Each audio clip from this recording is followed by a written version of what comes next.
Sir ಈಗ ನಮಗೆ boss ಅವರು ಈಚೆ ಬರಬೇಕು ಅಷ್ಟೇ ಇನ್ನೇನಿಲ್ಲ. ಕಾನೂನು ಅಂದಮೇಲೆ ಎಲ್ಲರೂ ಒಂದೇ. ಬಟ್ ಸಾಕ್ಷಿ ಎಲ್ಲ ಇದೆಯಲ್ಲ. ಬಟ್ ಅವ್ರಿಗೆ ಇನ್ನೊಂದು ಏನಂದರೆ ಎಲ್ಲ ಆಪೋಸಿಟ್ ಇರೋದು. ಉಮಾಪತಿ ಆಗಿರ್ಬೋದು, ಅವರಾಗಿರ್ಬೋದು, ಎಲ್ಲ ದುಶ್ಮನ್ಗಳೇ ಇರೋದು ಅವ್ರಿಗೆ. ಅದಕ್ಕೆ ಅವರು ಮಾತಾಡೋಕೆ ಅವಶ್ಯಕತೆ ಯಾರಿಗೂ ಕೊಡ್ತಾ ಇಲ್ಲ. ಏನಂತ ಹೇಳೋದು ಒಂದು ಸ್ಟೇಟ್ಮೆಂಟ್ ಕೊಟ್ಟಿದ್ದಾರೆ ಪ್ರಥಮ ಅವರು ಮತ್ತೆ ಸರ್, ಅವ್ನು ತಿಕ್ಕಳು ನನ್ನ ಮಗ. ಒಂದೇ ಮಾತಲ್ಲಿ ಹೇಳ್ಬೇಕಂದ್ರೆ ಏನಕ್ಕೆ ಸರ್? ಯಾರು ಒಬ್ರು ಇದ್ದಾರೆ ಅದು ಬಾಸ್ ಅವ್ರು. ಸರ್ ಈಚೆ ಬಾಸ್ ಈಚೆ ಇರ್ಬೇಕಾದ್ರೆ ಎಷ್ಟೋ ಜನ ಬಂದು ಸಪೋರ್ಟ್ ಕೊಟ್ಟಿವ್ರು. ಇವತ್ತಿಗೆ ಸ್ಟೇಷನಲ್ಲಿ ಅವರೇ ಯಾರೂ ಬರ್ತಾಯಿಲ್ಲ. ಯಾರು ಒಬ್ಬರು ಕೂಡ ಯಾರೂ ಬರ್ತಾಯಿಲ್ಲ, ಯಾರೂ ಬರಲ್ಲ. ಅಷ್ಟೇ ಇನ್ನೇನಿಲ್ಲ ಸರ್. ಅವ್ರಿಗೆ ಇನ್ನೂ ತನಿಖೆ ಮಾಡ್ತಾವ್ರೆ, ಏನಂತ ಗೊತ್ತಾಗುತ್ತೆ ಸ್ವಲ್ಪ.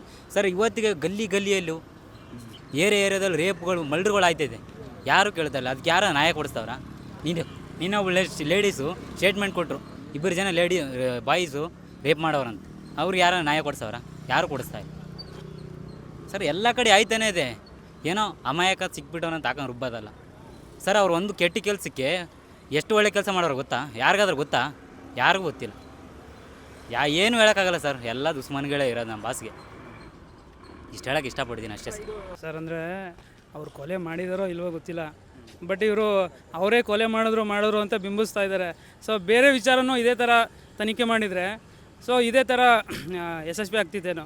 ಸೊ ಪ್ರಜ್ವಲ್ದಾಗ ಅಲ್ಲ, ಹೆಸರುಗಳು ಹೇಳೋದು ಬೇಡ, ಬೇರೆ ವಿಚಾರ ಆಗ್ಬೋದು, ಆಮೇಲೆ ಸೌಜನ್ಯ ಪ್ರಕರಣ ಆಗ್ಬೋದು, ನೇಹಾ ಪ್ರಕರಣ ಆಗ್ಬೋದು, ಯಾವ ವಿಚಾರದಲ್ಲೂ ಇಷ್ಟೊಂದು ಇಂಟ್ರೆಸ್ಟ್ ತೋರಿಸ್ತಿರೋರು. ಡಿ ಬಾಸ್ ಮಾತ್ರ, ದರ್ಶನ್ ಮಾತ್ರ ಯಾಕೆ ಇಷ್ಟೊಂದು ಫೋಕಸ್ ಮಾಡಿ ಇಂಟ್ರೆಸ್ಟ್ ಯಾಕೆ ತೋರಿಸ್ತಾ ಇದ್ದಾರೆ? ಸೊ ಬೇರೆಯವ್ರದ್ದು ಈಗ ಎಕ್ಸಾಂಪಲ್ ಲಾಸ್ಟ್ ಟೈಮೇ ಟಿ ವಿಯವರೇ ಬ್ಯಾನ್ ಮಾಡಿದ್ರು ಅಲ್ವಾ? ಅವ್ರಿಗೇನೆ ದುರುದ್ದೇಶ ಇದ್ಕೊಂಡೆ ಇದನ್ನು ಮಾಡ್ತಿರೋದು. ಯಾಕೆಂದರೆ ಅವ್ನು ಏನೋ ಮಾಡಿದನೋ ಮಾಡಿಲ್ವಾ ಪೊಲೀಸವರೇ ಹೇಳ್ತಾ ಇಲ್ಲ, ಮಾಡಿಲ್ಲ ಅಂತ. ಇನ್ನೂ ತನಿಖೆ ಆಗ್ತಾಯಿದೆ. ತನಿಖೆ ಹಂತದಲ್ಲಿ ಇರಬೇಕಾದ್ರೆ ಹೆಂಗೆ ಅವರೇ ಮಾಡಿದ್ರು ಏನಕ್ಕೆ ಕೇಳ್ತಾರೆ? ಸರಿನಾ ಸರ್ ಈಗ ಆಮೇಲೆ ರೇಣುಕಾ ಸ್ವಾಮಿ ಏನು ಅವನು ಒಳ್ಳೆ ಮನಸ್ಸು ಅಂತ ಹೇಳ್ಬಾರ್ದು, ಇವರು ಅಮಾಯಕ ಅಂತಾರೆ. ಹೆಂಗೆ ಅಮಾಯಕ ಸರ್? ಎಕ್ಸಾಂಪಲ್ ಈಗ ನಾವು ಮೊಬೈಲ್ ಯೂಸ್ ಮಾಡ್ತೀವಿ, ಅಮಾಯಕ ಅಂತ ಅನ್ನೋದಾದರೆ ಮಾಮೂಲಿ ವಾಟ್ಸಪ್ಪಲ್ಲಿ ಮೆಸೇಜ್ ಮಾಡ್ತೀವಿ, ಎಲ್ಲ ಮಾಡ್ತೀವಿ. ಆ ಥರ ಗುಪ್ತಾಂಗದ್ದು ಆ ಥರ ಎಲ್ಲ ಫೋಟೋಗಳು ಕಳಿಸಿದ್ರೆ ಅವನೇನು ನಾರ್ಮಲ್ ಮನಸ್ಸು ಅಲ್ಲ, ಅಮಾಯಕ ಅಂತೂ ಅಲ್ಲ ಸರ್. ಸರಿನಾ? ಅವನು ಆ ಥರ ಏನಾರು ಇದ್ದಿದ್ರೆ ಅವ್ರ ಹೆಂಡ್ತಿ 5 ತಿಂಗಳು ಗರ್ಭಿಣಿ, ಆಯಿತಾ?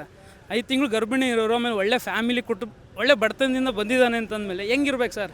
ಈಗ ನಾವೇ ರೋಡಲ್ಲಿ ಹೋಗ್ತಾ ಇರ್ತೀವಿ, ಅಲ್ಲಿ ಯಾರು ಅಟ್ಯಾಕ್ತಾರೆ, ಇರಪ್ಪ ನಮ್ಗೆ ಯಾಕೆ ಬೇಕು ಬರೋ, ನಮ್ಮ ಅಪ್ಪ ಅಮ್ಮ ಕಷ್ಟಪಟ್ಟು ಬೆಳೆಸಿದ್ದಾರೆ, ಸೊ ಒಳ್ಳೆ ಜೀವನ ಮಾಡೋಣ, ಒಳ್ಳೆ ಜೀವನದಲ್ಲಿ ಒಳ್ಳೆ ತಂದಲ್ಲಿ ಅಣ್ಣ ಅಪ್ಪ ಅನ್ಕೊಂಡು ಜೀವನ ಮಾಡೋಣಪ್ಪ ಅಂತ ಅನ್ಕೋತೀವಿ. ಏನಕ್ಕೆ ಅಂದರೆ ಜಾಸ್ತಿ ಮೈ ಮೇಲೆ ಎಳ್ಕೊಳ್ಳೋದು ಬೇಡ ಅಂತ.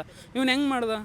ಸೊ ಅದಕ್ಕೇ ಸರ್ ಇಬ್ಬರದೂ ತಾಳೆ ಹಾಕಿ, ಸೊ ಅವನು ತಪ್ಪು ಮಾಡಿದಾನ, ಅವ್ನ ಕಡೆಯಿಂದನೂ ನೋಡಿ. ಬರೀ ಇವನು ಒಬ್ಬರದೇ, ಅವನೊಬ್ಬಂದೇ, ಅವ್ನ ಬ್ಯಾಕ್ಗ್ರೌಂಡ್ ಹುಡುಗರು ಇಟ್ಕೊಂಡು ಅವನೇ ಕುಡಿತಾರೆ ಮಾಡ್ದೆ ಸರ್. ಅವ್ರಿಷ್ಟ ಸರ್, ಅವ್ರ ಹೆಂಡ್ತಿಗೆ ಹೊಡೆದ ಅವ್ನಿಷ್ಟ ಸರ್. ಅವ್ನ ಹೆಂಡ್ತಿಗೆ ಅವ್ನು ಹೊಡಿತಾನೆ, ಕಂಡೋರು ಹೆಂಡ್ತಿಗೆ ಹೊಡೆದ್ರು ಬಿಡ್ತಾರಾ?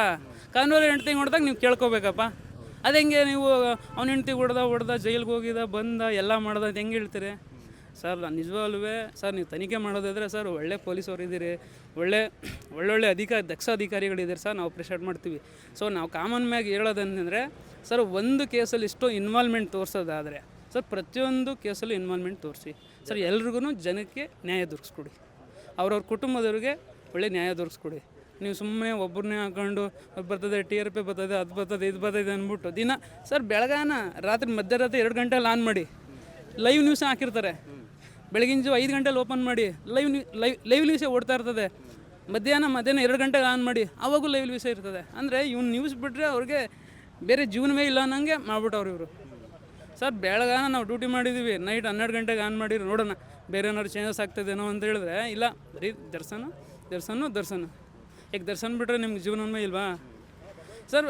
2,000 ಸರ್, 2,500 ವೀಡಿಯೋ ಅಂತ ನೀವೇ ಮೀಡಿಯಾದಲ್ಲಿ ತೋರಿಸಿದ್ದೀರಿ ಪ್ರಜ್ವಲ್ ಅವ್ರದ್ದು. ಏನಾಯಿತು ಸರ್ ಕೇಸು? ಸರ್ ಇಲ್ಲಿವರೆಗೂ ಬರೀ ಹೆಡ್ಲೈನ್ಸಲ್ಲೂ ಬರ್ತಾಯಿಲ್ಲ ಸರ್.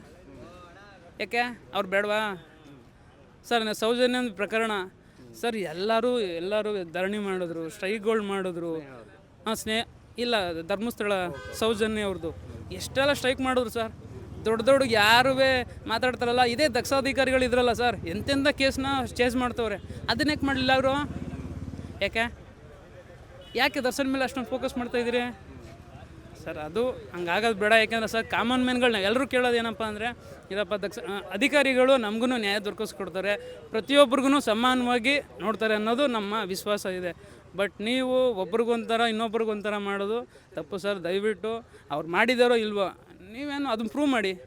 ಈಗ ಬೇಡ ಸರ್, ನೀವು ಹೇಳ್ತೀರಿ ಎಲ್ಲನೂ ಪಬ್ಲಿಕ್ ಮುಂದೆನೇ ವೀಡಿಯೋಗಳನ್ನ ಬಿಡಬೇಕು. ನೀವೇನಕ್ಕೆ ತೋರಿಸ್ತಿಲ್ಲ ಸರ್? ಇವಾಗ ಅವನು ಪಬ್ಲಿಕ್ ಹೀರೋನೇ ಸರ್, ಅವನು ಕಾಮನ್ ಮ್ಯಾನ್. ಏಕೆ ಪಬ್ಲಿಕ್ ಸಾರ್ವಜನಿಕ ಇದರಲ್ಲಿ ಇರೋದಲ್ವಾ? ಸೊ ಅವ್ನು ಏನೇನು ತಪ್ಪು ಮಾಡಿದ್ದಾನೋ ಅದನ್ನು ಬಿಡ್ಬೋದಲ್ಲ, ಯಾಕೆ ಬಿಡ್ತಾಯಿಲ್ಲ ನೀವು? ಬರೀ ಮೀಡಿಯಾದವ್ರು ಕೊಡ್ತೀರಾ, ಮೀಡಿಯಾದವರು ಹೌದು ಅದಕ್ಕೆ ಇನ್ನೊಂದು 10 ಸೇರಿಸ್ತಾರೆ. ಅದಕ್ಕೆ ಏನಾನ ಸರ್ ಕೇಳ್ತಾರೆ. ಮೊನ್ನೆ ಅಜಿತ್ ನ್ಯೂಸಲ್ಲಿ ಒಬ್ಬ ಯಾರೋ ಕಾಲ್ ಮಾಡ್ತಾನೆ ಸರ್, ನಮ್ಮ ಥರ ಕಾಮನ್ ಮ್ಯಾನ್. ಅವ್ನು ಒಳ್ಳೆ ಮನಸ್ಸಿನೇನೆಯ, ನಿಮ್ಮ ಅಕ್ಕ ತಂಗಿ ಇದ್ದರೆ ಅವನಿಗೆ ಕೊಟ್ಟು ಮದುವೆ ಮಾಡ್ತೀರಾ ಅಂತ ಕೇಳ್ತಾನೆ. ಅಲ್ಲ ಸರ್, ಇವ್ರ ಅಕ್ಕ ತಂಗಿನೇ ಕೊಡಲಿ ಬಿಡು ಸರ್. ಒಬ್ಬ ಕಾಮನ್ ಮ್ಯಾನ್ ಆಗಿ TV ರಿಪೋರ್ಟ್ರ್ ಒಬ್ಬ ಇನ್ನೊಬ್ಬಂಗೆ ಅವ್ನಿಗೆ ಕಾಮನ್ ಮ್ಯಾನ್ಗೆ ಅವ್ನು ಕೇಳ್ಬೋದಾ, ನಿಮ್ಮ ಅಕ್ಕ ತಂಗಿರ ಕೊಡ್ತೀರೇನಪ್ಪ ಮದುವೆ ಮಾಡ್ಕೊಡ್ತೀರಾ ಅಂತ ಒಳ್ಳೆ ಮನಸ್ಸಿನೇನೆಯ ಅಂತ ಕೇಳ್ತಾರಲ್ಲ, ಅವ್ರ ಅಕ್ಕ ತಂಗಿನೇ ಮಾಡಲಿ ಬಿಡು ಸರ್. ನಾವು ಹೇಳೋದೇನು ಗೊತ್ತಾ ಸರ್, ತಪ್ಪು ಮಾಡಿರ್ಬೋದು, ನಾನು ಹೇಳಲ್ಲ ಸರ್. ನಾನು ತಪ್ಪು ಮಾಡಿದ್ದೀನ, ನೀವು ತಪ್ಪು ಮಾಡಿದ್ದೀರಾ, ಅದನ್ನು ಪ್ರೂವ್ ಮಾಡಲಿ ಬಿಡಲಿಲ್ಲ ಸರ್. ಪ್ರೂವ್ ಮಾಡ್ದೇ ಮಾಡ್ದ ಏನು ಬರೀ ಇದೆ ನೀವು ಸರ್. ದಯವಿಟ್ಟು ಸರ್ ಇದನ್ನು ಬಿಟ್ಟು ಬೇರೆ ಸರ್, ಇವಾಗ ಈ ವಿಚಾರನ ಹೆಂಗೆ ಕೈಗೆತ್ಕೊಂಡಿದ್ದೀರೋ, ದಯವಿಟ್ಟು ಬೇರೆ ವಿಚಾರನೂ ಬೇರೆ ವಿಷಯಗಳ್ನ ಹಿಂಗೆ ಕೈಗೆತ್ಕೊಳ್ಳಿ. ಇದೇ ಥರನೇ ನ್ಯೂಸ್ ಹೊರಗಡೆ ತಗೊಬರ್ಬೇಕು. ಅವ್ರೇನು ತಪ್ಪು ಮಾಡಿದಾರೋ ತಪ್ಪು ಮಾಡಿಲ್ವೋ ಅದು ನಮ್ಗೆ ಬೇಕಾಗಿಲ್ಲ, ಸರಿನಾ?